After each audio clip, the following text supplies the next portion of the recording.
Money is nice. Like you can do a lot of cool stuff with money. Like it doesn't buy happiness, but it can buy a lot of fun times, okay? But what I've realized is I'm driven by like doing something significant, doing something great.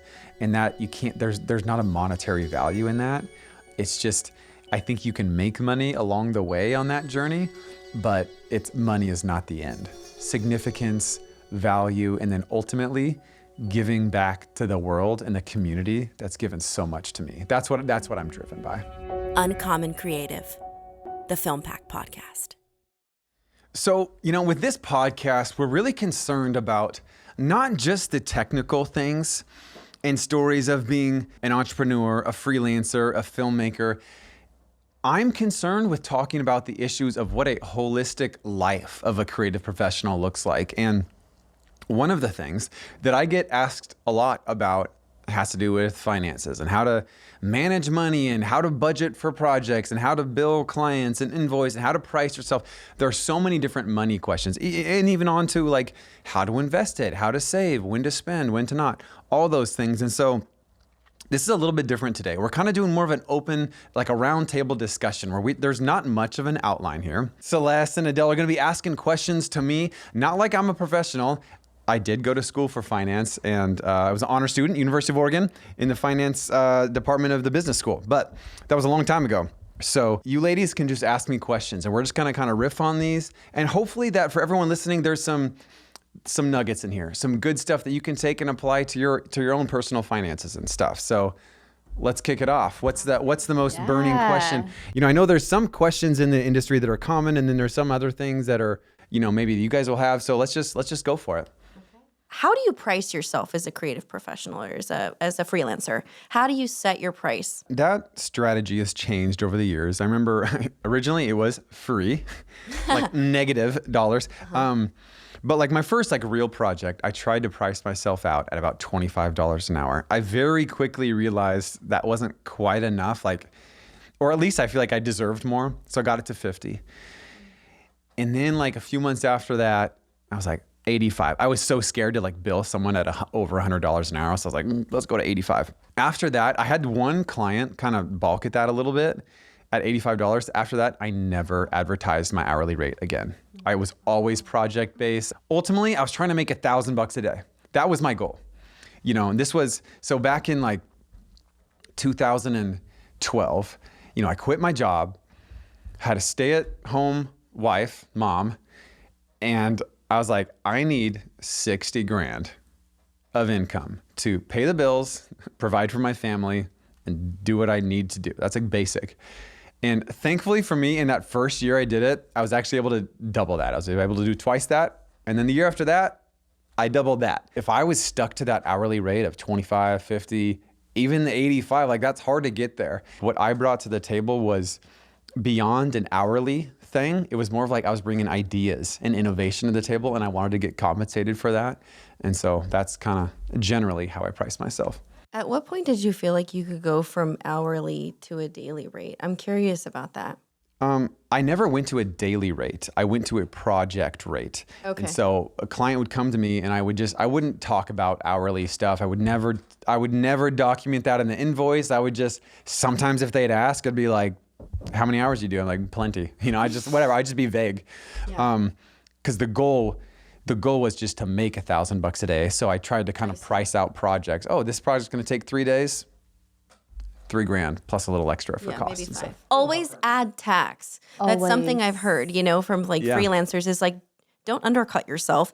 Add tax. If you want $1,000 a day, add tax on top of that in your estimate or what you're going to give to them. And you just got to consider the hard costs for projects too, right? If you've got to hire talent, locations, this is pretty obvious, but there's some things that people don't think about. You think about, man, like one of my higher paid projects early on, I think it was $7,000 for this trailer I was doing. And I was like, oh, sick. This is like a lot of money.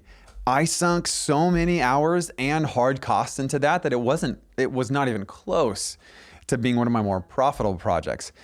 In fact, some of my most profitable projects were like really low budget ones, like $500, $750 to do like a quick little edit. But guess what? I did it in like an hour. Yeah. And so that's why I'd never wanted to price myself out hourly. When you're pricing yourself out, I think there's a mentality you need to have, and there's 3 options. Do you want to make money now? Do you want to make money later? Or do you want to make money never? So the make money never, a good example of that is like, I love shooting and making like little short vignette films of my kids. I'm never going to get paid for that. It's just $0. It's good experience. Sometimes I can share it with clients and stuff, and that can be cool, but that's a $0 thing. The make money now is like, oh, I got this commercial project came in, I finished it, client approval, sent the invoice, that's make money now. And then there's the make money later. And that's when it comes to like starting businesses or doing something that has a royalty that you're gonna get paid for, submitting stock footage somewhere or a template or design or a stock photo or music, licensing. There's a lot of ways to make money later. Even like you think about passive income streams, that's all make money later. And so I feel like the best method is to have a balance of all 3 of those things. Because the make money never ones, those are really life-giving. Those can be passion projects, just stuff for fun. The make money now pays the bills today. That pays your electric bill this month. And then there's the make money later. That's what helps you build wealth. I actually feel like that's what it takes. You got to build up something that has recurring revenue. And so it's a little bit of all 3. I think you're right that it's all 3. I've heard from some like creative professionals or freelancers, sometimes the make money never does pay off because you're making connections. And like, you know, you spoke to making videos about your children, but there's other times where you're donating time if you have the time or the resources to donate to another company, but you're making a connection that could then end up could be lucrative later. That's true. You know, so I think that's really important. If you have the time and the resources to allocate to projects that are free or passion projects, you're also building relationships. And I've seen so many times where that relationship that you think may not lead to anything can come back and fund your next project. Yes. Or can come back and be your saving grace. It's amazing. Yes. In fact, speaking of making these little kid videos, when my son was 5 months old, I took him to the park one day with my old camera, and I just filmed him. It was his first time going to the park, basically, you know. Put him in the swing, sent him flying, captured it in slow motion, cut together this little video, and I sent that to some of like my top 10 clients I had like a relationship with. I was like, hey, they knew I had a kid, that I just recently had a kid, first time father. Sent them this video. That actually generated a lot of business. That was a make money never thing. That's amazing. See? Yes. That's awesome. Yes. But the way I kind of crafted it and put the music behind it, people liked, they felt something and they liked that. So that was kind of more of like, I guess, a marketing thing. But sometimes, yeah, the make money never things can turn into make money now things. So. And it kind of reminds me of like, even right now when we're like posting on our social media, it's like when somebody discovers us, they can go back and look at our videos and look at that. And it's like that now is coming up from something that we just did. Yes. You know, yeah, it's always an investment. Yes, it pays dividends for a long time. So I'm 24 years old, and I feel like there's like a really big thing of like, I want to make 6 figures. I want to make 7 figures right now. And like even myself, I'm like, I want to make 6 figures money, at like one point, you know? So like what do you feel like is your take on that? What is your advice? Yeah, I think what people underestimate is how hard it is actually to make 6 figures, certainly 7 figures. I think people underestimate how much personal sacrifice is needed to get there. That's not my goal. I'm not trying to become like a multi-millionaire. All I was trying to do early on when I quit my desk job and did all this is like, how can I have some creative freedom in my job that's fulfilling and provide for my family? I wasn't trying to buy Lamborghinis and mansions and go on exotic vacations. If that's your goal, cool. Go do it. Just know you're gonna have to make some serious sacrifices, a lot of personal sacrifices, maybe family sacrifices. You might ruin relationships. It requires so much of you. And so a lot of people, maybe even yourself, Adele, like maybe at 24, you don't quite grasp, maybe, I don't wanna put words in your mouth, maybe you don't quite grasp what 6 figures gets you versus what 50 grand a year or 80 grand a year or 150 grand a year, how far that takes you. But with good money management, certainly you can live on less than 6 figures and have a very fulfilling life, you know? So that's my answer. I actually have a question that bleeds into that. Do you think that maybe it came to you because you weren't necessarily like running after I think that so. amount? I think that when you really pursue something that you're passionate about and that you're like inspired by, it just came really naturally. Like I said earlier, my goal was to make 60 grand, which I don't know, for some of you that might seem like a lot. For some of you that might sound like pennies, peanuts. I don't know. For me, I just calculated I had a mortgage, a wife that didn't work, and a baby on the way. So like, okay, I think I need 60 grand. And that's all I wanted. That's all I needed. And because I was just so passionate about it, and I had spent so many years in a job that it was not fulfilling and I didn't like as much, it was just easy. It just kind of came. And I was willing to work. I was willing to do the little extra things because it was fun. And so, yeah, I think that did contribute to having, you know, those steps up in income over the years.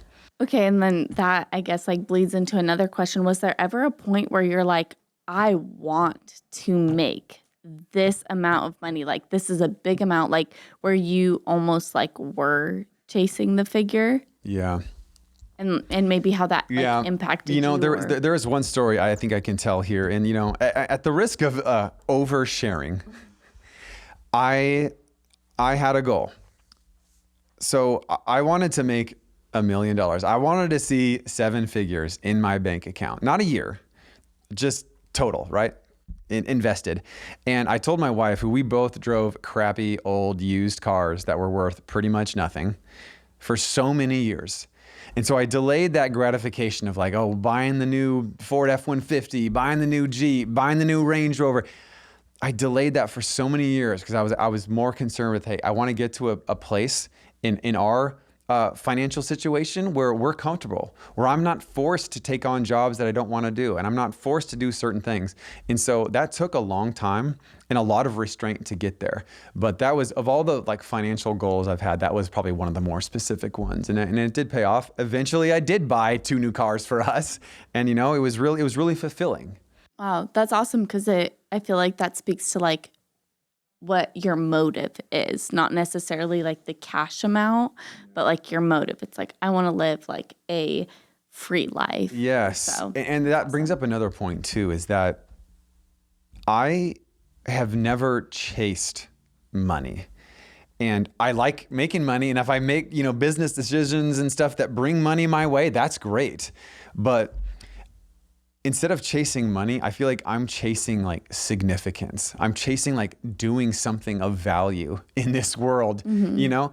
And if you do that and you do that with passion and with hard work, I think it can happen for you. But like, what about passive income? Can we talk about like how you've built that over the years and what your advice is for anyone looking to build that sort of income? I feel like there's nothing that's actually passive. Like everything takes a little bit of work, right? Even the act of like building up enough money to invest in something passive, like that takes hard work. So nothing's passive, everything's hard.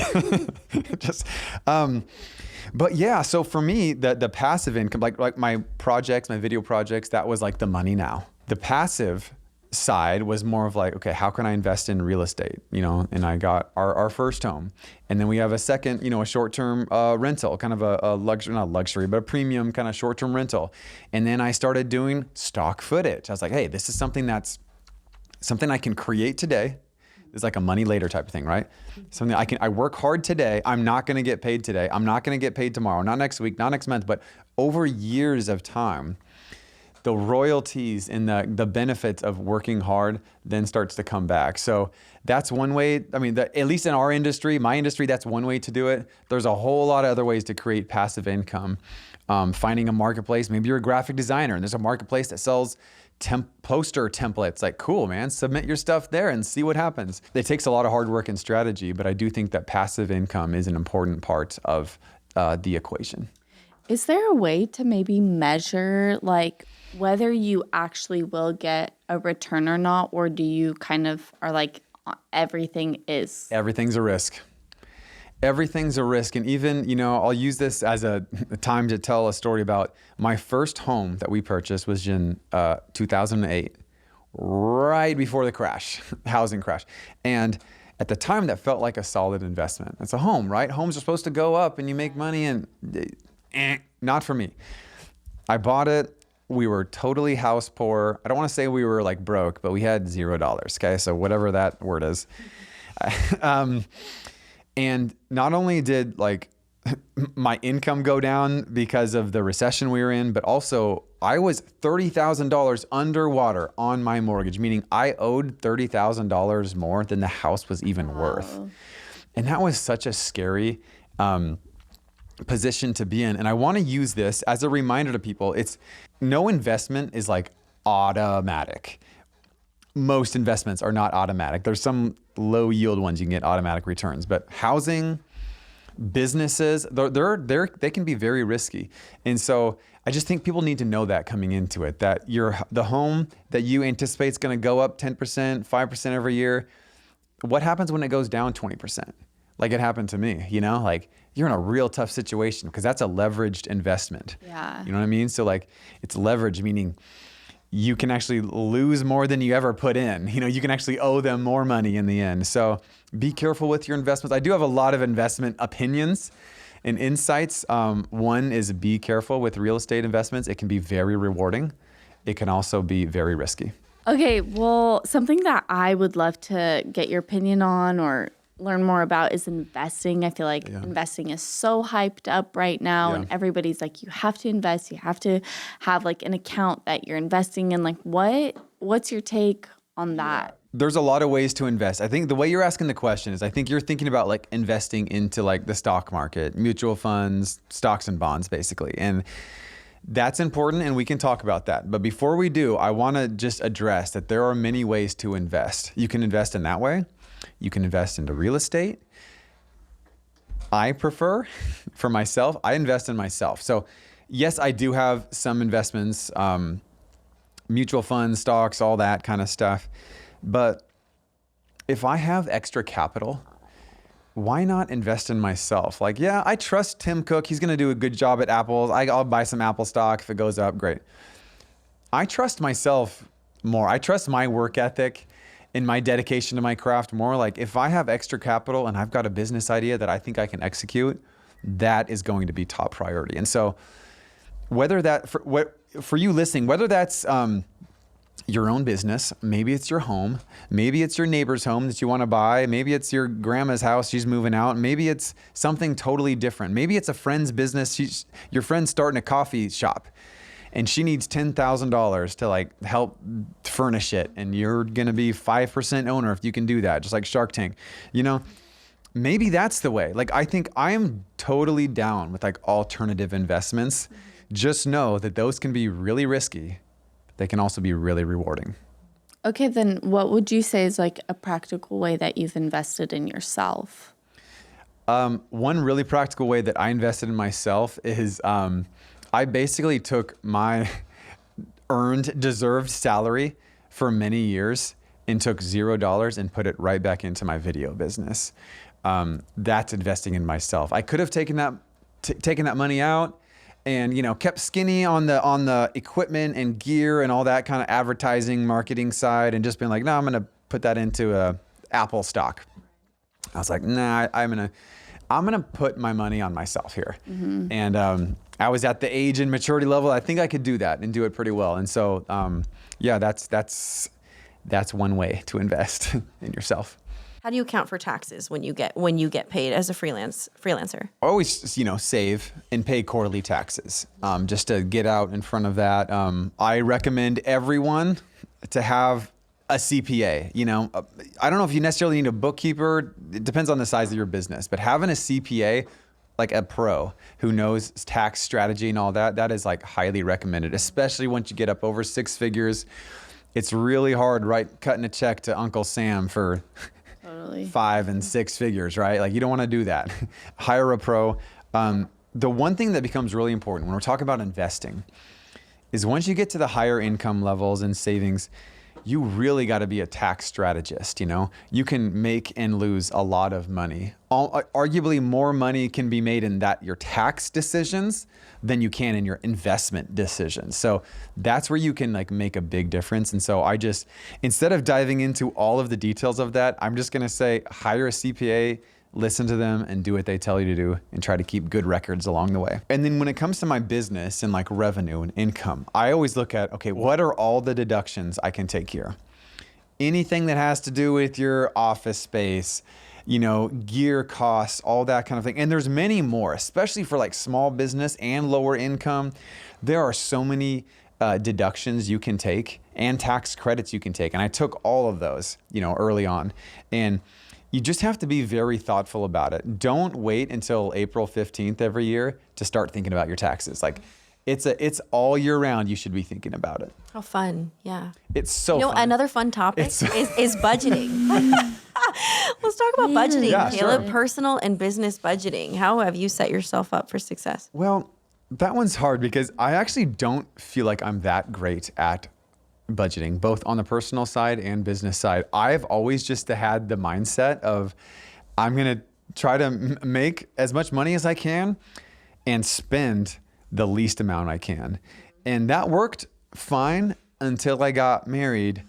And my wife had a different perspective on that. She was kind of like more of a spender and I'm a saver. And we know that and we can laugh about it now. Nice balance. Yeah. Good strike a balance. It actually has been a really good balance. But when it comes to budgeting for business, I think it just takes a lot of like thoughtfulness and wisdom to decide on what's worth spending on, how we should categorize different things, and then obviously come to the tax side of things. You got to make sure you're set there. And then on the personal side, one thing it's just important to understand is like your monthly fixed costs, mortgage, electric bill, cell phone bill, versus your variable costs, groceries, clothes, haircuts, that kind of thing, which for ladies, that I'm like, isn't groceries like on the other, like on fixed? On fixed. No, I would not say so because if I was buying groceries, we could live on $100 a month. If it's just one, I think it's more fixed. $100 a month. But when there's multiple mouths to feed, it feels variable. It's just like, and if my wife depending on how wants much to the kids eat or not, eat filet mignon twice a week and have organic broccoli for the organic side, it's like, wow, that costs a lot more than what I used to do in college, which was oatmeal and ramen. Did she insist upon organics as well? Yes, she did. Same. And I did all this research, like, is organic even worth it? What even? And anyway. After the research, it was just her word. Yes, right. I know, same. I have subsided on that. I'm just like, it's just okay. Wife we're going says organic, guys. Is better. We're going organic. We're paying the extra. Hey, pay your farmer more and not your doctor more, right? Hey, that's a good one. I like that. That's good. There you go. I like that. Tuck that into your pocket, right? Let's talk about insurance. You have a family. Yeah. And you've been a freelance creative professional. Now you own a business. But when you were like, say, a freelance professional, how did you set up insurance for yourself and for your family? That's such a good question. It's good timing because I think we just talked about investing. Actually, I would say like before you're even thinking about saving and investing, like you got to get insurance. Like I don't want to sound like your dad or something. I am a dad, but insurance, one, it's not that scary. I think there's a lot of freelancers that like they're afraid to leave their job because they're going to lose their insurance benefits. And I'm like, it's like I don't know, worst case scenario, it's $1,500 a month you got to pay. That's health insurance, health and dental. I also recommend life insurance. If I die, that's a little bit morbid, I know, but you got to think about it. I don't want my wife to have to set up a GoFundMe account to raise money for my funeral and so she can go back to school and provide for our family. Like I want to set her up so she's like good to go. And so I think like I got like the most life insurance possible and it's really not that much, it's not that much money per month. So health insurance, life insurance, and then here's one more thing as a recommendation. Go to the pros. Yeah, that's good. There's brokers that can make this so easy for you. I remember I was so scared when I left my job. I'm like, how am I going to do this insurance thing, health insurance? I don't know anything about it. I don't even know what like COBRA, premiums, I did not even really know much about what that means. I went to this broker down the street. I was like, hey, this is my situation. He's like, cool, I got you covered. You don't even pay them. The insurance companies pay them. I don't even have to pay anything out of pocket to them. It's so easy. I just recommend it. You got to do it. Don't get caught without health insurance or life insurance. I think these things can be so overwhelming until you realize there's someone who specializes in this and I can just go to them for assistance. And the actual thing can be so stressful until you approach it and you're like, oh, that actually wasn't that hard. Yeah. You know? Don't let that be the thing that holds you back from like leaving your job. Now, maybe you should stay at your job. I don't know. You listening, maybe you should stay there for other reasons, but don't let health insurance be the reason that you're staying at your job. I think that's a mountain you can climb pretty easily. We talked about budgeting, insurance. Let's talk about saving money. How have you strategized saving over the years? Especially as like a parent and like you run a household. Yeah. You know, it's tough. I am a like born saver. My dad was a financial advisor. Okay. He had me like saving and investing in like middle school. I was investing in stocks and stuff, and you know, really little amounts, like $100, right? I mean, which is a lot for a 7th grader, but that's always been like ingrained in me. In fact, I remember my first summer job after my sophomore year of high school. My dad was like, "Oh yeah, you're not going to take any of that home. Actually, we're going to put 100% of that into an IRA, like a retirement account." Here I am, 16, saving up money for when I'm 65, and I'm like, Oh. Can you describe what an IRA is, though, for those of viewers who don't know what an individual retirement account. Yes. IRA is a tax strategic, a tax deferred account, investment account where you put money in there. There's different kinds, but basically there's just a lot of tax benefits, right? So I put money in there when I buy that Apple stock, let's say, within the IRA account, and then I sell it 10 years later for 10 times what I bought it for, I'm not going to have to pay any tax on that. If that was in my normal account, I'd have to pay a whole bunch of tax. If that's in my IRA, I don't pay anything. There's different kinds of IRA accounts. There's Roth IRAs, and there's traditional IRAs, like 401ks, okay? One's tax deferred. That's like a traditional IRA, 401k. That means you pay tax later on. You pay tax when you're 65, when you pull it out. Roth IRAs, you pay tax now. I get my income, my paycheck, Gotcha. I pay tax on it, and then I invest it. But, which that hurts to pay the tax. It always hurts. But you pay the tax now, you put the money in there, you start investing, and then there's no tax on that forever. So when I pull out, I put 10 grand in now, 100 grand in now, that grows to $1 million, $2 million by the time I'm 60, 70, zero tax I'm paying then. That's amazing. That's really beneficial. Who knows what the tax rate's going to be in 2060, you know?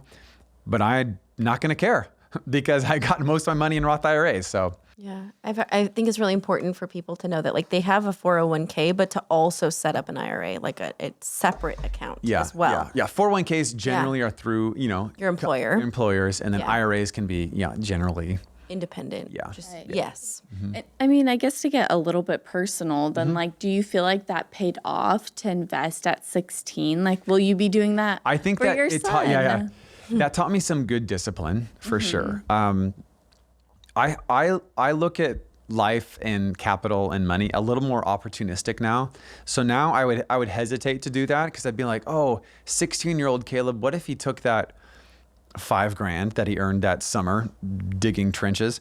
What if he invested in a camera when I was 16 instead of waiting until I was 25, you know? Or what if I pursued, well, maybe I could have delayed college 1 year and pursued something. You know, I just think you got to be ready to pounce on an opportunity. And if your money is tied up in IRAs and 401ks, sometimes you're a little bit restricted.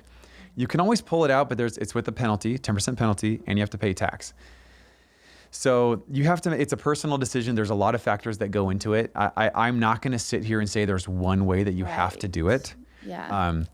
My mentality is like, where are the opportunities? And how can I set myself up now, before I even know what those opportunities are, how can I set myself up now to capitalize on those? I feel like that's an innovative way of investing compared to our parent generation. Yes. It's like invest in the stock market, put your money Yes. away, like work that 9 to 5 so that one day you can do what you want. It is. And that's no longer the I landscape. don't think it is. Yeah. It's not for me. And I don't want to totally dog that because that's like, I have a financial advisor. Used to be my dad. He's retired now. It's someone else and he helps me do some of that stuff. But I know that like that money, that's a fraction of what I have and what I feel like I'm worth because I'm earmarking a ton of my wealth, which is not a lot, but I'm earmarking a lot of that to capitalize on opportunities. And if it's tied up in some of those investments, you're kind of limited. Right. Yeah. And Yeah. I like that because it kind of makes you like want to save so that you actually can like blaze your own trail. Totally. And I think that's what you're like emphasizing on. It's like, how can you save now so that you can actually do what you want to do and not be like, I don't have the money for it. I don't have the finances for it. How am I going to make it happen? So. I would not be here today for sure. I would not be here. I wouldn't have been able to start FilmPack. I wouldn't have been able to even become a freelancer had I not had the discipline to save up like 30 grand. I think that's what I had, 30 grand about when I left my job. I had enough to get me through that year. That's what I calculated. I wouldn't have been able to make that leap, but because of the saving and the discipline of that and that practice of it, I was able to make some big moves that have paid off. This is a perfect segue too, because it's being able to delay gratification. Yeah. And like there's sacrifice in that. So can you speak to what sacrifices you've had to make? Yeah, and some of them seem like kind of material. Like it seems like silly to say, oh, I sacrificed not getting that new Ford King Ranch F-350 or whatever, Like that seems kind of silly. That was a sacrifice, but there's financial sacrifices you make along the way of like, hey, I don't need this thing. I'm gonna save that. Or hey, yeah, even like a family vacation, which is so special, and those lifelong memories. But it's like, I think if we can push that off a little bit, we can set ourselves up in the future to go on all the family vacations we want, and ultimately be generous and give back to this world that's given a lot to me.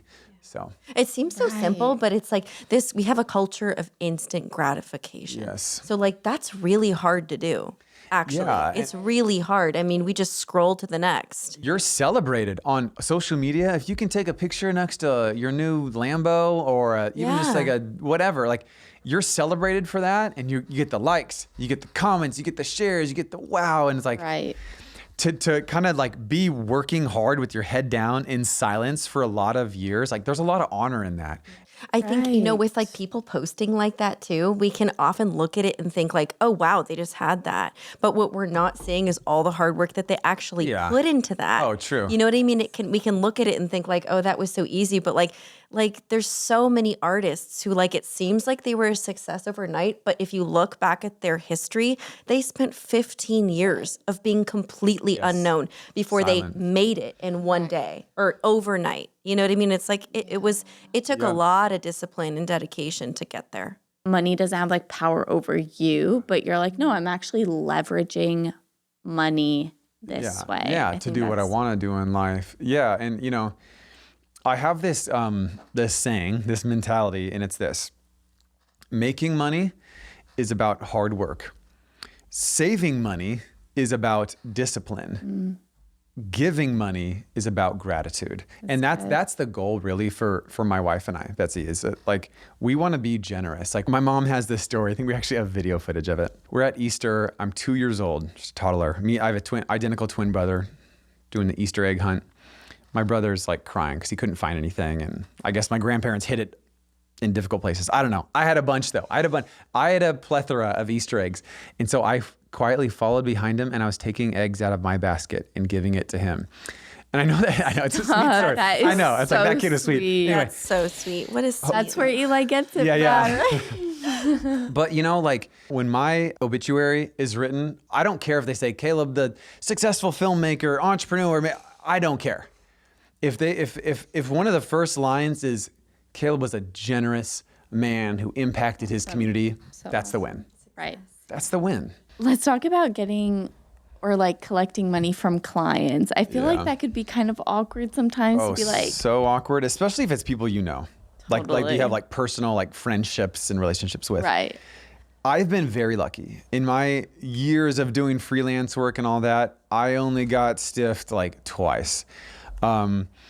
And most of the time is through organizations. And I honestly, in hindsight, I wasn't very like careful. I never really had like contracts and you got to pay me this up front. I always just bill people after. And luckily it worked out for me. You know what's always been funny to me though about freelance work is this whole idea of like net 30, 60, 90 and how like some of the biggest companies, like they don't pay you right away as a freelancer. So it's insane. Keurig Dr. Pepper, who's one of our clients at Amnesty, net 360. Are you kidding me? that means you have to wait 360 days to get before paid you get paid from It the is work so you've already ridiculous. done. Shut the F up. Yes. So like I thought That Net 90 is was bad, but like crazy. we've waited months for payment. These are huge companies that will want the work now and then pay you later. Why? And you're just this one small person that has done this I work know. and has to just wait forever. I never pushed back on any of that though. If clients were like 30 days, 60 days, 90 days, I had clients that pay me 6 months, 7 months later. I'm like, that's fine. As long as they paid eventually, I was fine. I'll do it again. Yeah. Luckily by that point, I wasn't living month to month, Yeah. because then that's a different story. Yeah, that's a really different story. But yeah, I was able to wait. And I think that actually was a feather in my cap, because I think not having to like press your client, it's just a really awkward conversation to press your Right. clients. Sometimes they don't even have the power to like make it happen. It just puts them in an awkward position too. It's like their They accounting have to person. wait for the accounting department. Yeah. Like the producers aren't in So charge. I never really pushed for it. And for me, that worked out. I just like led with kindness, always tried to over deliver, and it worked for me. I don't know if you feel this way too, but the money always arrived at like the most awesome time for random projects. Yeah, it was crazy. It was like, oh, totally forgot about that project from Yeah. 6 months ago, and that money Yes. came at like such an awesome Right. time. Right. Like that's the funny thing about freelance. Well, I think you and I have talked about this too. It's like kindness can take you so far. And I think that sometimes, like, especially when it comes to money, it's not really about getting it. It's about the way that you go about it. Because Yes. if that person screws you over, like, that sucks, but that says so much more about them than it would about you. And then it's like holding your like grace almost in that. I think there's a lot to that. Yeah, I think you're totally right. And I think in hindsight, though I probably messed up a lot of things in my career, in my, filmmaking career, one thing I've tried to maintain is like kindness, especially with clients, just be kind, be patient. And I didn't realize I was that way until I started like interacting more with other creatives, others in the industry. And I'd see either they would tell me or I'd read emails and texts they're sending to their clients. I'm like, whoa, dude, like you are being aggressive, yeah. And I think there's occasionally there's times where being a little bit more soft, a little bit more passive can pay off. Yeah. I know. Collecting money is Well, my partner and I always call it building pipeline. When you're kind and you have like, you're great with working with a team, you have a good demeanor, you have good attitude, you're building that pipeline, and those people are going to come back to you Yes. time and time again for more projects. So build as many pipes. Yes. Yep. Yeah. I love that. I don't know if we'll like keep this in or not, but like we've even had talent where like we keep bringing them back because we just like them. Yes. We like working with them and like it's enjoyable. Yeah. Relationships just cannot be, underestimated Absolutely. and undervalued in any industry, but especially this one. Nobody wants to talk about it, but what about debt?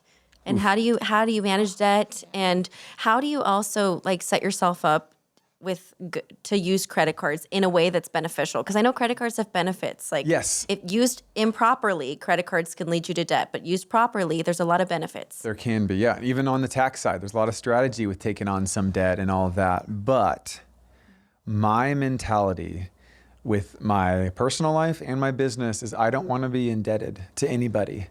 And so I have said no to debt and no to credit cards. My businesses have been bootstrapped, meaning there's no investor capital, there's nothing like that. That has worked well for me. The only debt that I feel like is like useful for me personally is house mortgage debt. I don't do car loans. I don't do consumer debt, credit card debt. I don't go into debt in our business. That's just how we've operated. And it's worked out. And I don't have a problem. If you want to do it, you want to do it. So great, that's cool. For me, I didn't want to be indebted to anybody. So I just said, if I've got the money, I can spend it. If I don't have the money, I ain't going to spend it. That's smart. And I think again that goes like long term, you guys didn't have any investors. You guys did it by yourself. So now you're not like owing anybody and you're not going by anybody else's like dream or vision. We had to go slower. It was a slower Exactly. growth. And, time will tell. Maybe it would have been right to take on more money, business or even in my personal life, take on a bigger home loan to have a better appreciation when that home, surge of 2020 happened. But for me, I've just felt more comfortable avoiding debt. Okay, so I wouldn't say you're like driven by like these like fancy cars or like amazing, I don't know, designer clothing. Yeah. No, right? Dickies. Yeah. Dickies.